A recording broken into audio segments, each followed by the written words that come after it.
இந்த vote சோரின்றது election எப்படி reflect பண்ணும்? அது நிச்சயமாக எலெக்ஷன்ல ரிஃப்ளெக்ட் ஆகும்.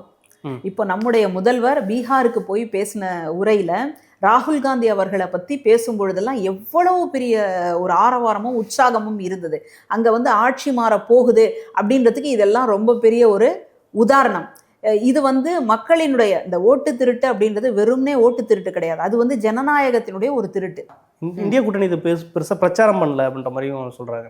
ஏன்னா ஒரு பக்கம் மு க ஸ்டாலின் தான் குரல் கொடுக்குறத தவிர மற்ற மாநில முதலமைச்சர்கள் அரவிந்த் கெஜ்ரிவாலோ இல்லை மம்தா பானர்ஜி இவங்களாம் பெருசாக பேசல. அப்படி இல்லையே. இப்போ பாட்னால வந்து நடந்த நிகழ்ச்சியில், அதாவது இந்த நிறைவு விழா அப்படின்னு சொல்லுவோம் இல்லையா, அதில் யாரெல்லாம் கலந்துக்கிட்டாங்க? திருவண்ணாமலையிலேருந்து எம்பி வந்திருக்காரு, அடுத்தது வந்து ராஷ்ட்ரிய ஜனதாதள், இந்த மாதிரி பல்வேறு இதில் இருந்து சிபிஎம் சிபிஐ இதை சார்ந்த நபர்கள் எல்லாருமே அங்கே போய் அந்த நிகழ்ச்சியில் கலந்துக்கிட்டாங்கன்னா அப்போ தங்களுடைய ஆதரவை அவங்க காட்டுறாங்க அப்படின்றது தான் அர்த்தம். அதனால் யாருமே சொல்லலை, யாருமே பேசலை அப்படின்றதே அது வந்து பாஜகவுக்கு ஆதரவாக பேசக்கூடியவர்களுடைய குரல்.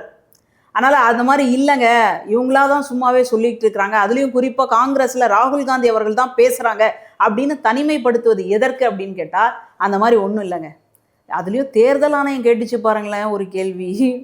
அவ்வளோ உண்மையில் இருந்திருந்தா நீங்கள் வந்து இந்த பத்திரத்தை கொடுக்க வேண்டியது தானே, அந்த அதாவது நம்ம குற்றப்பத்திரிகை தாக்கல் செய்கிற மாதிரி நீங்கள் அந்த உறுதி பத்திரத்தை வந்து கொடுக்க வேண்டியது தானே அப்படின்னு சொல்லுது. அப்போ என்ன அர்த்தம்?